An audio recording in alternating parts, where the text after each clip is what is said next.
IDK mine in here. And that's my Umbrella node, Umbrella OS. I can take this off. Oh yeah, let me do that right now.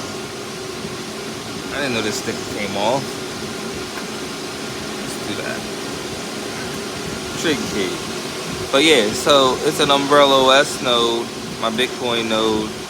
I had to upgrade to a 4 terabyte because Bitcoin is already almost 1 terabyte.